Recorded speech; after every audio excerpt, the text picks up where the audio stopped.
করিও না, অপরাধ করিও না।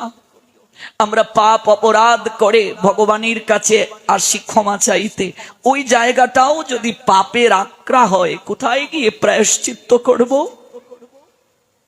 কোথায় গিয়ে শুদ্ধ হব?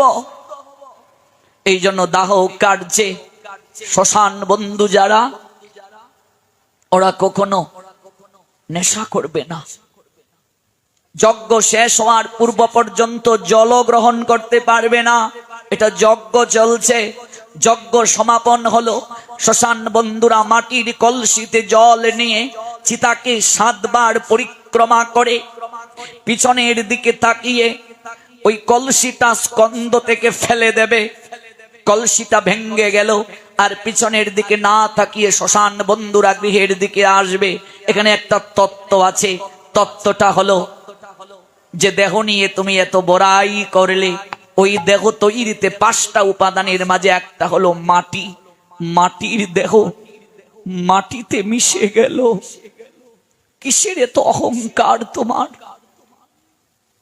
শ্মশান বন্ধুগণ আসবে, তারপর স্নান আদি সারবে, পবিত্র হয়ে শ্মশানে যেতে হয়। অপবিত্র অবস্থায় শ্মশান কার্যে কখনো যেতে নেই। কোনো সাধু বৈষ্ণবের অন্তিম কার্যে গেলে শ্মশান থেকে এসে স্নান না করলেও তাতে কোনো সমস্যা নেই। মনে রাখবে, এগুলো খুব প্রয়োজন। এগুলো আমরা জানি না, দোষ আমাদের নয়।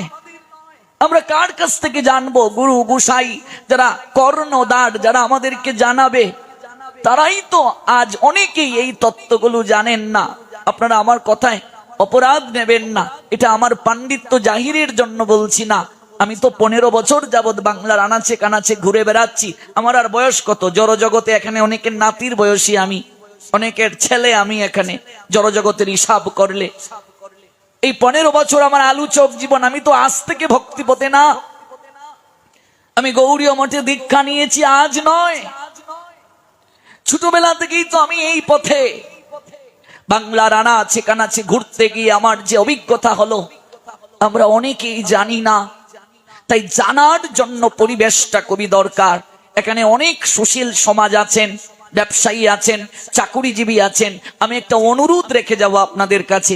আমি যে সব সময় আসতে পারবো তা নয়, কিন্তু আপনারা ভালো যারা আলোচক, তত্ত্বদ্রষ্টা যারা, এমন আলোচকদেরকে এনে ভাগবত পাঠের ব্যবস্থা করবেন, তাহলেই সমাজ পরিবর্তন হবে, তার আগে নয়।